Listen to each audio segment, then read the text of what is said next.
काही काही माणसं कीर्तन करायला कीर्तनकाराची जिरवायलाच येतात. ते हसणार नाही, बोलणार नाही, टाळी वाजवणार नाही, ती मुदाम करणार. ती कीर्तन झाल्यावर म्हणणार लय पोरगी बोंबलत होती, आपल्याला शिकवत होती, येड्यात काढीत होती, अख्खा मंडप ऐकत होता, पट्ट्या निसता बसला होता. ऍटिट्यूड. इथेच चुकतं रे दादा. हे जळविनं बुडविती, आगेविनं जाळीती, न सांगता कवळती प्राणी आते. हे शस्त्रविनं साधिती, दोरेविनं बांधिती, ज्ञानेस्त्र देती पैज लावून. ज्ञानावराच्या 23 ओव्या खर्च करतात, या अहंकारावरच करतात. नको ना. हे पाण्याशिवाय बुडवतंय, आगेशिवाय जाळतंय. कुणीतरी मला म्हटलं ताई नरकात गेल्यावर जळतं का? म्हणलं वेड्या, आपल्यासारख्याला नरकात जाऊन जळायची काय गरज आहे? जो जिवंतपणी दुसऱ्याच्या प्रगतीवर जळतोय तो नरकातच जळतोय की त्याला मेल्यावर वेगळ्या नरकात जायची काय गरज आहे?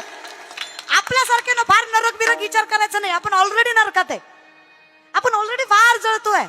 आपल्याला दुसऱ्याचं सहन होत नाही, याच्या इतकं मोठं दुर्दैव आपलं कुठलंच नाहीये. आनंदाचं सगळ्यात मोठं कारण आहे वैष्णव जनतो तेने कहिये पीड पराई जाणीशे. ज्याला दुसऱ्याचं दुःख कळतंय तो आनंदी आहे, ज्याला दुसऱ्याच्या आनंदात आनंद मानता येतोय तो आनंदी आहे. मग संतांसारखा आनंदी आम्ही कुठेच पाहिला नाही.